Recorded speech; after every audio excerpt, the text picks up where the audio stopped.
ఒక పెద్ద సంత. ఈ మాయ అనే సంతలో వెచ్చటి కర్మధనాన్ని జత చేసి ఆ వెంకటపతి ఈ జగన్నాటకాన్ని ఎంతో ఆనందంగా గమనిస్తున్నాడు. ఈ నేత బిహారీ వాడవాడల వెంట తిరుగుతూ రంగురంగు చీరలని జీవులని సృష్టించి ఈ ప్రపంచంలోకి వదిలి వారు తమ కర్మలను ఎలా ఆచరిస్తున్నారో తన కంటి కొసలతో వీక్షిస్తున్నాడు. ఒక్కసారి మనం కూడా ఆ చెట్టు కిందకి వెళ్దామా? అక్కడ బిహారీ గారు చీరలు అమ్ముతున్నారట. రంగురంగుల చీరలట, రకరకాల చీరలట.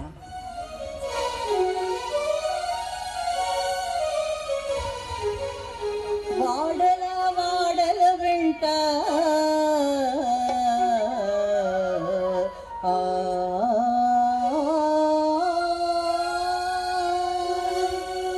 వాడల వెంట వాడేవో వాడేవో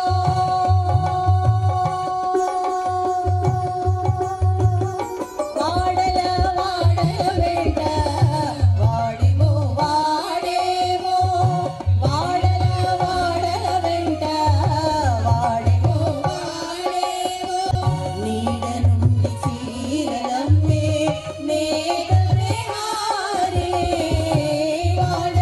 వాడల వెంట వాడేవో వాడేవో నీడ నుండి చీరలమ్మే నేత బిహారీ వాడల వెంట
మచ్చిక జీవుల పెద్ద మైల సంతలోన వెచ్చపు కర్మధనము విలువ చేసి మచ్చిక జీవుల పెద్ద మైల సంతలోన వెచ్చపు కర్మధనము విలువ చేసి పచ్చడాలు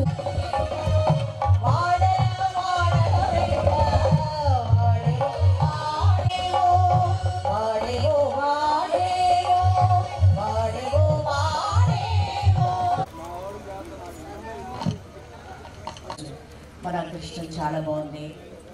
చందమామని ఈరోజు కూడా మనం ఆకాశంలోని మన పెద్దలందరూ చెప్తున్నారు. ఒక్కసారి ఒళ్ళు మర్చి మనం ఇప్పటిదాకా తారకనామాన్ని జపించాం.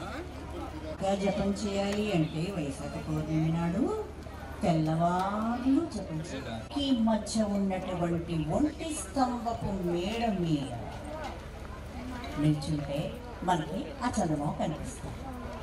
భూమికి ఆకాశానికి మధ్య వారధిలా ఉన్న వాళ్ళ వెన్నెముకని స్థిరంగా నిల్చుతాడు. పిచ్చి పిచ్చి ఇప్పటిదాకా పిచ్చవాళ్ళం అయిపోయాం. నిజమైన గుట్టు తెలియని దొరికాడు ఆయనే బ్రహ్మర్షి మహా పత్రిజీ. చిన్న సూక్ష్మం చెప్పాడు.